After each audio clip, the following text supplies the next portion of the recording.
네, 정부는 최근 상급 종합병원이 이 중증 진료에 집중할 수 있도록 건강보험 의료 수가를 개선하기로 했습니다. 그리고 안전한 진료 환경 조성을 위해서 이 비상경보장치 설치와 보안 인력 배치 비용을 입원 환자 안전료에 반영하기로 했다고 합니다. 오늘 이 소식 자세히 알아보겠습니다. 울산공익법률원 설립준비위원회 이승진 위원장 자리해 주셨습니다. 안녕하세요. 네, 안녕하세요. 네. 자, 이 정부가 상급 종합병원이 중증 진료에 집중할 수 있도록 하겠다고 밝혔는데요. 먼저 이 상급 종합병원, 이게 뭐죠?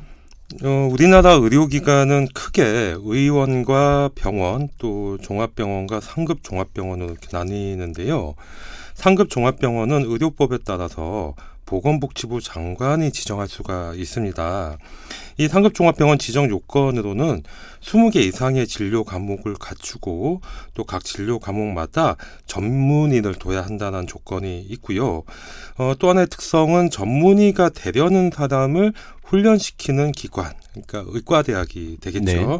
그다음 인력이나 시설, 장비 등을 갖춰야 된다는 조건이 있고 또 질병군별로 환자 구성 비율이 보건복지부령으로 정하는 기준에 해당할 조건 등이 있습니다. 네. 이 전문의를 수련시키는 기관이라고 하니까 아무래도 대학병원이 여기에 속하겠군요. 네, 그렇습니다. 대체로 이 대학병원들이 여기에 속하게 되는데요. 뭐 그렇다고 해서 다 포함되는 건 아니고 그 보건복지부에서 지정을 해야 네. 포함이 되고, 근데 이 상급종합병원 지정 기준과 절차 또 평가 업무 같은 경우에는 보건복지부 시행령인 상급종합병원의 지정평가에 관한 규칙을 통해서 운영하고 있습니다.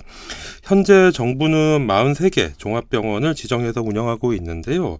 전국 10개 권역별로 지정된 상급종합병원은 이 더 높은 건강보험 수가 가산료를 이제부터 적용받게 되었습니다. 네. 그럼 울산 같은 경우는 울산대병원이 상급종합병원이고 그럼 나머지 동강병원이나 울산병원은 종합병원으로 속하는 건가요? 네네. 원래는 이제 그랬었는데요. 네. 근데 작년에 울산대병원이 이제 상급 종합병원에 이제 탈락을 했어요. 탈락을 했군요. 그래서 네. 뭐 다시 이제 심기일전에 더 준비를 하고 있다고는 하는데 그런 의미에서 울산에는 지금 이제 상급 종합병원이 존재하지 않는 것이죠. 네, 그렇군요.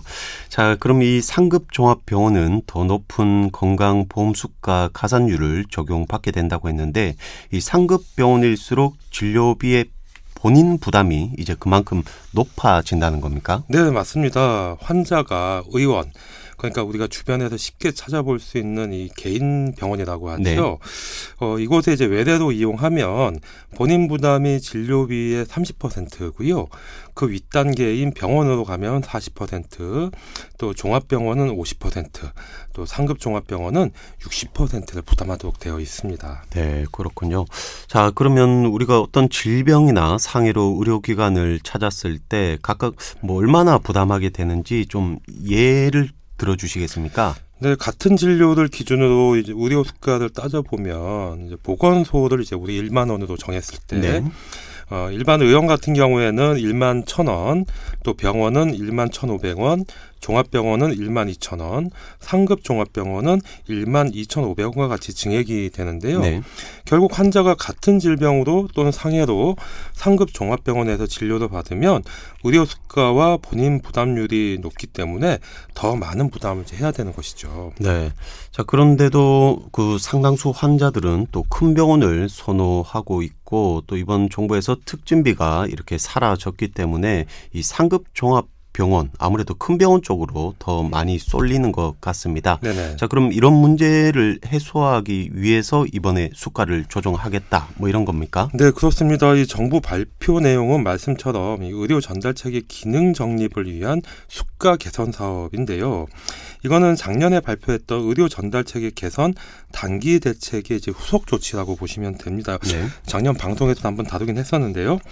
이 의료 전달 체계 개선 대책은 상급 종합병원이 중증 환자 위주로 진료할 수 있도록 평가 또는 보상 체계를 개선하고 환자가 적정 의료기관에서 진료받을 수 있도록 유도하겠다라는 것인데, 다시 말해서 이 중증 환자는 상급 종합병원을 이용하도록 평가 보상 체계를 개선하고 뭐 감기를 포함해서 100개 정도의 이제 경증 이제 외래 환자 네. 같은 경우에는 상급 종합병원을 이용할 경우에 본인 부담률을 지금보다 더 인상하겠다라는 것이죠. 그럼 결국 이제 지원 그리고 또 규제 방안이 함께 이렇게 적용이 되겠네요. 네, 일단 상급 종합병원이 중증 환자 위주로 진료할 수 있도록 중환자실 입원비나 또 다양한 분야의 전문가들이 동시에 이제 진료하는 이런 경우는 이제 다학제 통합 진료라고 하는데 네.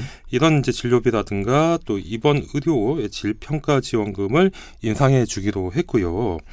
그러니까 중증 환자를 이제 대할수록 더 많은 수가를 이제 받을 수 있도록 하겠다라는 것이고, 네. 이 상급 종합병원 중환자실 입원료를 이제 10% 이제 인상을 하고, 또 중환자실 간호사 등을 탄력적으로 운영할 수 있도록 인력의 신고 체계를 개선하겠다 이렇게 융통성을 부여를 했습니다. 네. 그럼 결과적으로는 중환자실에 간호사 등 이렇게 의료진들을 더 많이 배치하면 의료 수가를 잘 받을 수 있도록 한 것인데요. 이렇게 되면 그만큼 의료 서비스의 질이 높아지게 되는 것이죠. 네.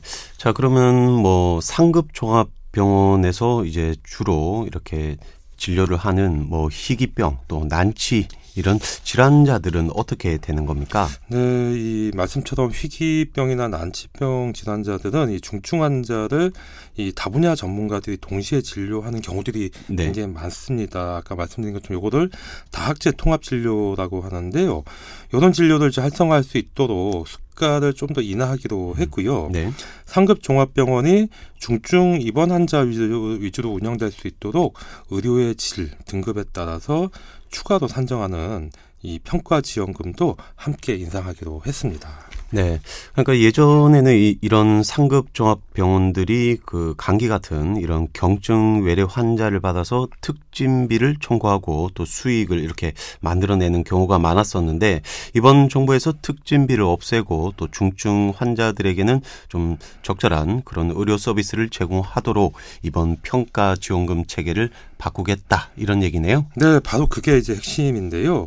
결국 상급 종합병원은 특진비가 사라진 상황에서 입원 의료의 질을 높여가지고 이 평가 지원금을 더 많이 받는 것이 상책이 된 것이죠. 네.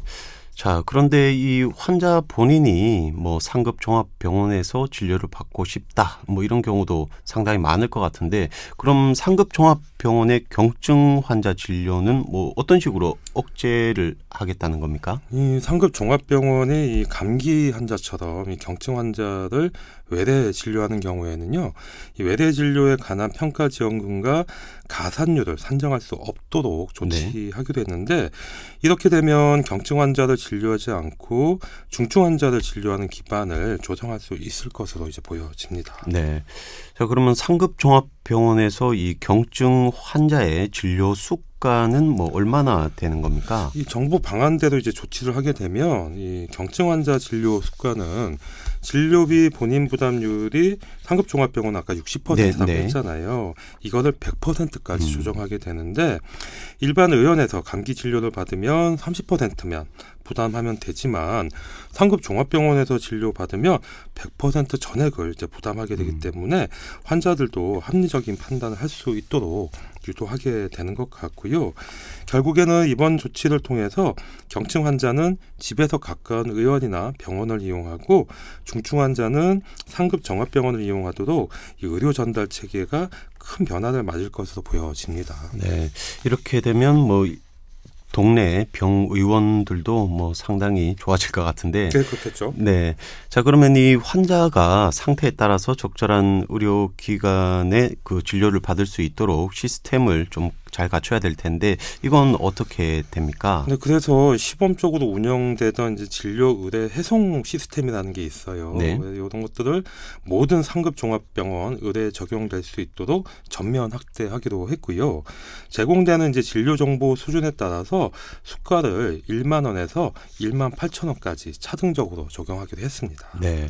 자, 그리고 울산 같은 경우에는 좀 타 지역, 특히나 이 서울, 수도권에 있는 대형 병원으로 이렇게 환자들이 가는 경우가 상당히 많은데 이런 부분은 어떻게 해결 방법이 있습니까? 그렇습니다. 이제 울산에 이 KTX가 개통되면서 오히려 그런 현상들이 더 늘어난다는 지적도 있는데요. 이 지역 환자들이 수도권으로 집중되는 현상을 좀 완화하기 위해서 1차 의료기관이 중점적으로 관리하는 환자에 대해서 필요한 경우에 서로 이제 의원 간의 의료 수가를 적용하고 네. 또 동일한 시 도내 상급 종합병원에 의뢰할 경우에는 이 수가를 좀 더 가산해 주기로 했습니다. 그러니까 일반 의원처럼 이 1차 의료기관이 관리할 수 있는 고혈압이나 당뇨병 같은 만성질환 관리 사업과 장애인 건강주치 사업 대상자가 현재 1차적인 대상인데요. 이 상급 종합병원이 상태가 호전된 환자와 또 경증 환자를 이 거주하는 지역으로 해송할 수 있도록 그러니까 돌려보내서 거기서 진료를 마무리할 수 있도록 이 협력센터 이 전담 인력 확보 수준에 따라서 해송 수가를 차등적으로 적용하기로 했기 때문에 지금까지는 상급 종합병원이 처음부터 끝까지 다 책임을 졌다면 이제는 상급 종합병원에도 큰 수술을 하고 다시 지역으로 돌려보내는 이런 적극적인 조치들이 일어날 것으로 보여집니다. 네. 자, 그리고 이렇게 진료비 부분뿐만 아니라 안전한 진료 환경 조성도 이제 필요할 텐데 이 부분에 대한 변화나 계획도 있나요? 네, 2018년 12월이었죠. 이때 이제 진료 중에 발생했던 의료인 사망 사건을 계기로 이 안전한 진료 환경 조성 방안이 이제 만들어졌는데요. 네. 이 방안에 대한 이제 후속 조치도 이번 함께 발표가 됐습니다. 예를 들면 100병상 이상의 병상을 갖춘 병원과 정신병원 또 종합병원 개설을 해야 되는 사람들은 보안 장비 설치, 예를 들면 이제 비상문 설치가 되겠죠. 라든가 또 보안 인력 배치 등에 관한 기준을 지키도록 이제 강제하고 있고요. 여기에 소요되는 경비를 입원 환자 안전관리료에 반영하기로 했습니다. 이번 수가 개선을 통해서 환자와 의료진을 안전하게 보호하기 위한 기반을 구축하겠다 이런 뜻으로 해석이 되는데 이렇게 되면 의료진들이 좀 더 안전하고 편안한 환경 속에서 충실한 진료가 이루어지게 될 것 같고요. 그만큼 환자나 가족들에게도 이 의료 서비스의 질을 높여줄 수 있을 것으로 보여집니다. 네. 이번 변화를 통해서 이 경증 환자의 또 불필요한 대형 병원 진료를 줄이고 상급 종합병원이 중증 환자 위주로 진료할 수 있는 기반을 만들어서 이 우리나라의 전반적인 의료 역량이 또 강화되는 계기가 되길 바라겠습니다. 자, 오늘은 여기까지입니다. 지금까지 울산공익법률원 설립준비위원회 이승진 위원장이었습니다. 말씀 감사합니다. 네, 고맙습니다.